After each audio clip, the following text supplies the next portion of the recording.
Hello students, in this video we are going to discuss an electrical properties of solids. Solids exhibit an amazing range of electrical conductivities.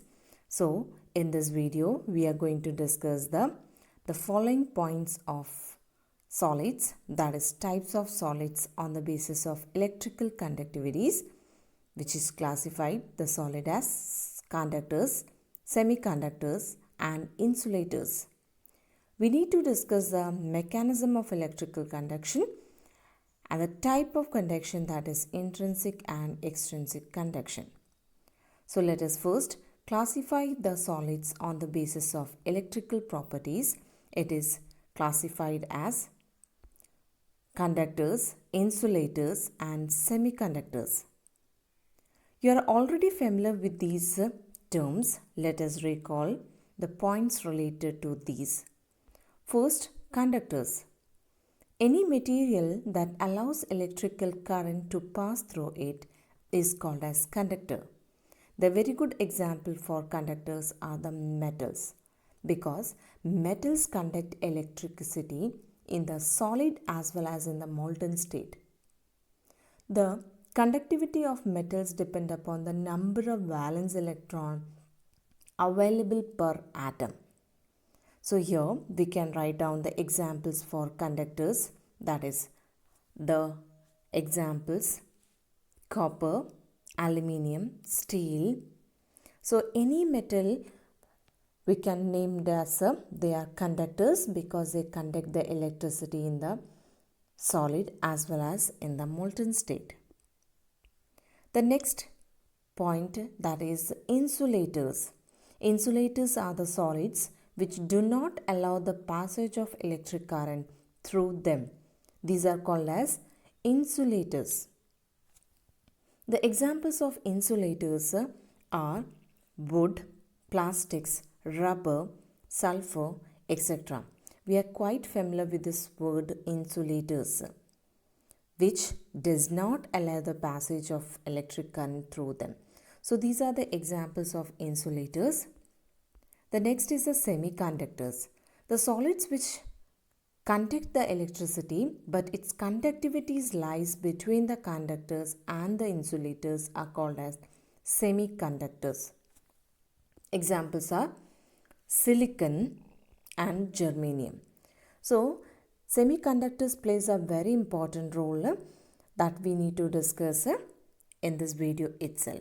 So we have classified the solids on the basis of electrical conductivities as conductors, insulators and semiconductor. As I told you, solids exhibit an amazing range of electrical conductivities. So when we look at the electrical conductivity of these, the solids with the conductivities ranging between 10 raised to power 4 to 10 raised to power 7 ohm inverse meter inverse are called as conductors, as the metals have the conductivities in the order of 10 raised to power 7 ohm inverse meter inverse. These are the good conductors. So the metals have the high electrical conductivity. But when we look at the case of insulator, the solids with very low conductivities, the ranging between 10 raised to power minus 20 to 10 raised to power minus 10 meter ohm inverse meter inverse, these are called as insulators. So insulators have very low conductivities, that is ranging between 10 raised to power minus 20 to 10 raised to power minus 10 ohm inverse meter inverse. And for the case of semiconductors, these are the solids with the conductivities in the intermediate range from 10 raised to power minus 6 to 10 raised to power 4 ohm inverse meter inverse. Next is the effect of temperature on conductivity. On increasing the temperature, conductivity of metal decreases, but the conductivity of semiconductors increases. So when we discuss about the semiconductors, So we can find out its conductivity, that is by increasing the temperature the conductivity increases for semiconductors. So let us find out the points in the case of semiconductors, like conduction of electricity in semiconductors. We need to discuss intrinsic conduction and extrinsic. So first let us study about intrinsic conduction. A semiconductor which does not have any kind of impurities, it behaves as an insulator at 0 Kelvin. So important point here, if the semiconductor that is does not having any kind of impurity, it can behave as an insulator at 0 Kelvin, but it can behave as a conductor at higher temperature. This is known as intrinsic semiconductor. So just now we have discussed the effect of temperature. In the case of semiconductors, the conductivity increases with temperature. So when the temperature is 0 Kelvin, at the time the semiconductor is behave an insulator. But on increasing the temperature, its conductivity increases. Therefore, it shows conductivity at higher temperature. So this concept is known as intrinsic semiconductor, and this is what we are discussing about intrinsic conduction. So we can summarize these points as while increasing the temperature, some coolant breaks down and the electrons are released and develop hole. So what is happening here, when we increase the temperature, some of the covalent bonds break up and some electrons are released, and when electrons are released, it develops a hole. So here the electrons move in one direction and the holes in the opposite direction when the electric field is applied. So because of this reason only, we can say that at higher temperature the conductivity of semiconductor increases. Thus it behaves as a conductor at higher temperature. This concept is called as intrinsic conduction. What about the extrinsic conduction? The conductivity can be also increased by adding appropriate amount of suitable impurity, and this process of adding impurity is called as doping. A very important point, what is doping? It is the process of adding impurities in the semiconductor to increase the conductivity. This process of adding is called as doping. So based on the impurities present in the extrinsic semiconductors, these are classified into two categories, that is N-type semiconductor and P-type semiconductor. So this type of conduction, that is extrinsic conduction of semiconductor, is due to the presence of impurities. If impurities are present, that is in the appropriate amount, if the impurity is present, then its conductivity increases, and this is what called as extrinsic conduction. So let us discuss about the N-type and P-type of semiconductor, that is based on the type of impurity. So if the impurity, that is we are adding into the semiconductor, and if it is electron rich impurity, that is 15 group atoms. 15 group atoms, for example, let us make a structure here in order to discuss this concept clearly. This is shown here as plus 4. You can see here, we know that because in semiconductor there are 4 valence electrons. So 4 valence electrons, so these all are actually showing the semiconductors, that is the 14 group member. So when we add a 15 group atom into the semiconductor, that is what actually it is shown as 5 here. So when we add a 15 group atom into the 14 group, that is silicon or germanium, at the time we know that from 5 valence electron, that is 1 valence electron it shares with the neighboring silicon each. So like this, it will share out of 5, it will share 4 valence electron with the neighboring 4 silicon. So here 1 electron is free. So that is what actually here conductivity is due to this free electron. As we know that there should be free charges in order to it shows conductivity. So here the conductivity is increased because there is a free electron available here. So that is what actually when we add an impurity, that is a 15 group atoms when it is added which have 5 valence electron. So from the 5, 4 it will involve in the bonding. So 1 electron remain free. That is actually reason for conductivity. So here since the conductivity is due to the negative charge, that is a free electron, therefore this type of conductivity, that is it is called as N-type semiconductors. So here in this semiconductor the conductivity is increased by the adding of impurity, and that is what actually electron rich impurity, which is the actually 15 group atoms.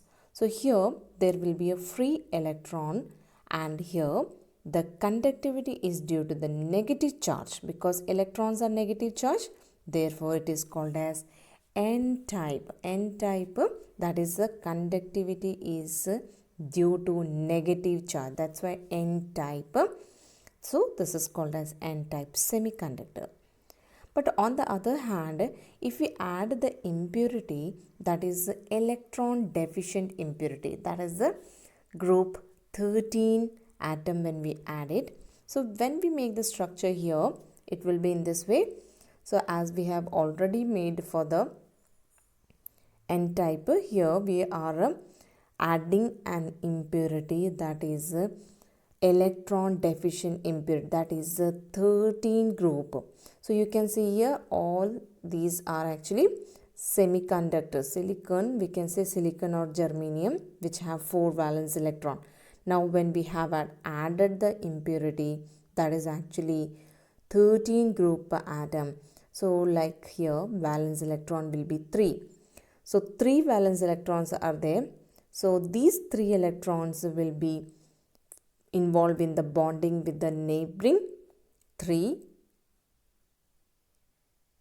14 group member, that is silicon. So here there is one deficiency.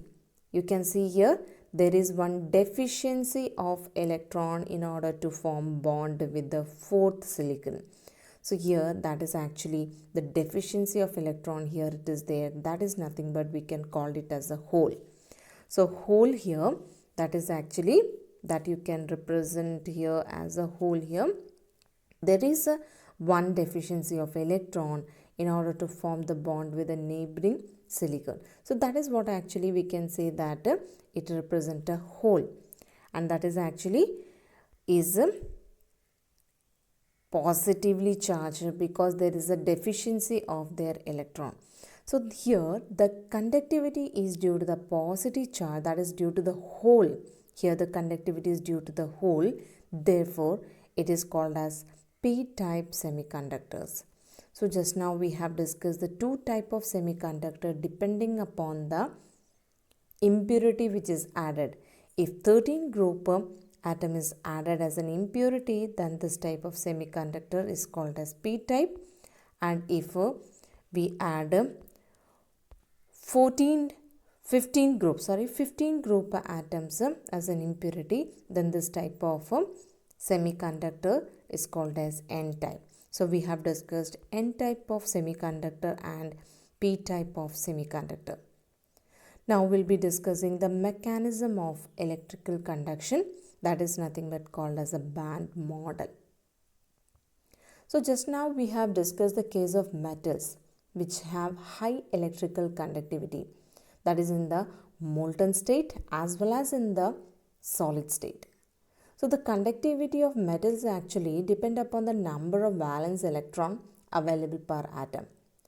So this concept is based upon the molecular orbital theory. According to this, the atomic orbitals of the atoms form a large number of molecular orbitals, and these orbitals are very close in the energy to each other.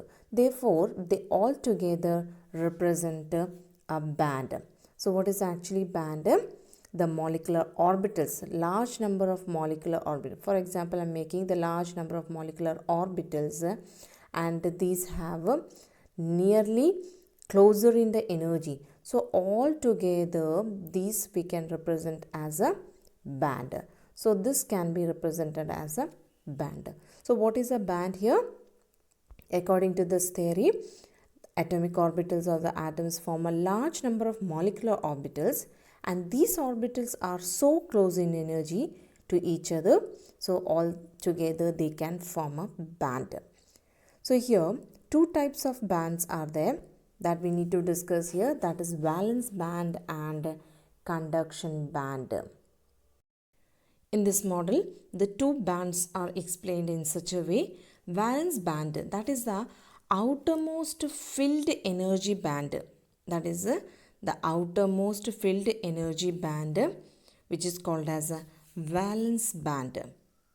And the next is the empty band, because here the electrons are not there. It is an empty band in which the electrons can be moved. That is, the electrons are present in the valence band and it can be moved to the empty band, that is actually conduction band.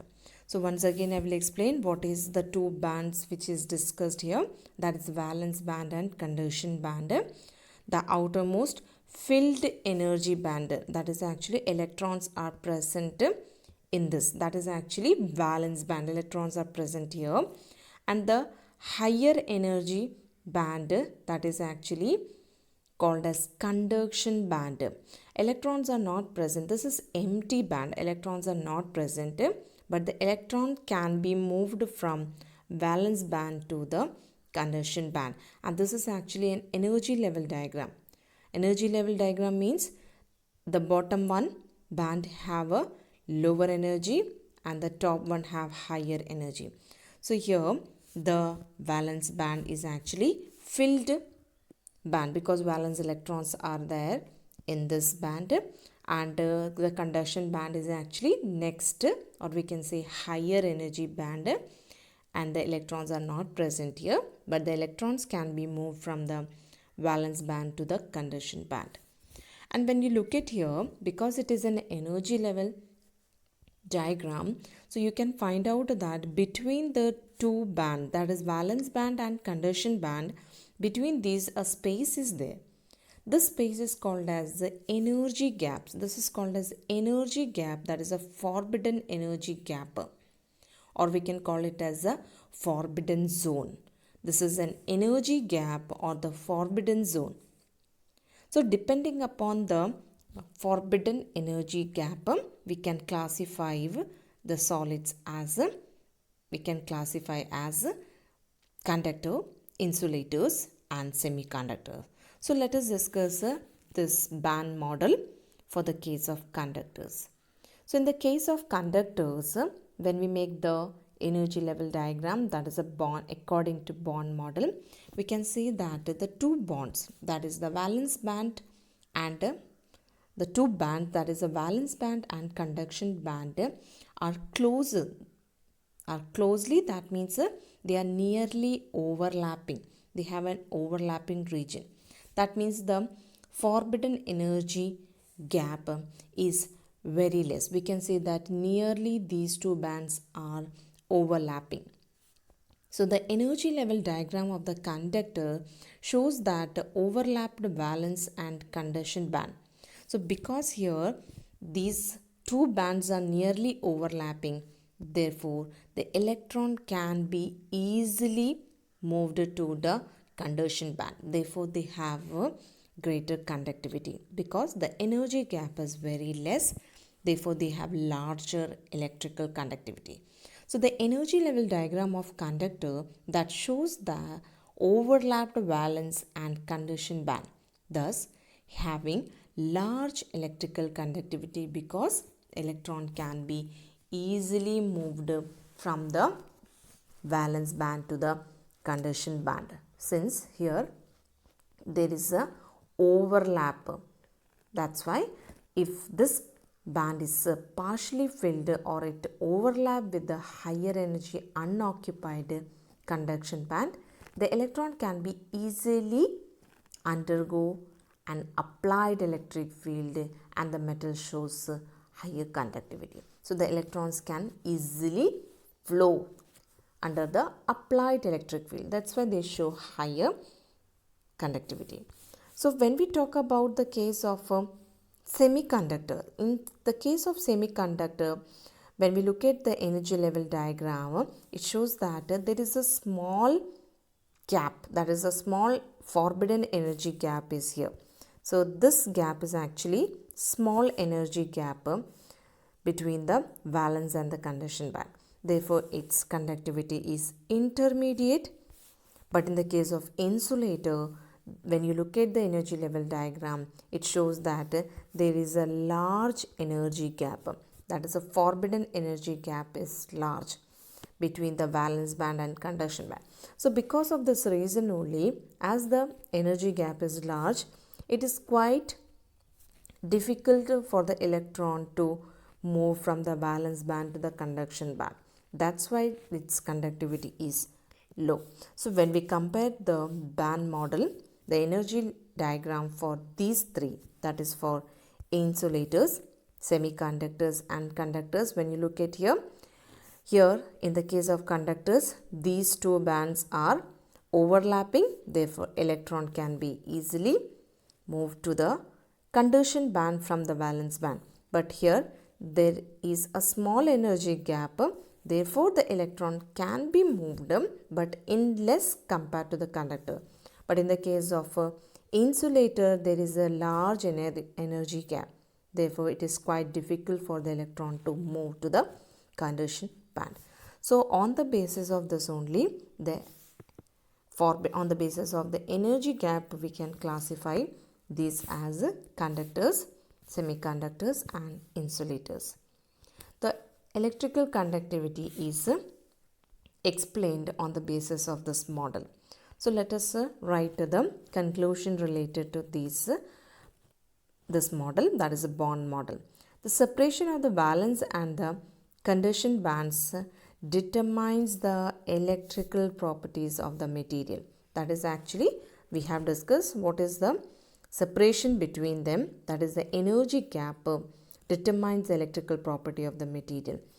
In the case of insulator, it have a large energy gap, therefore the electron can't jump from the valence to the conduction band, therefore there is no flow of electrons, therefore we can say that it have low conductivity.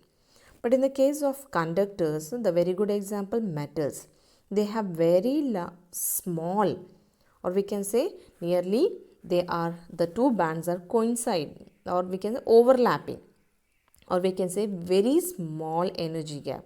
Therefore electron can easily jump to the conduction band due to the thermal excitation, and thus the current flows easily.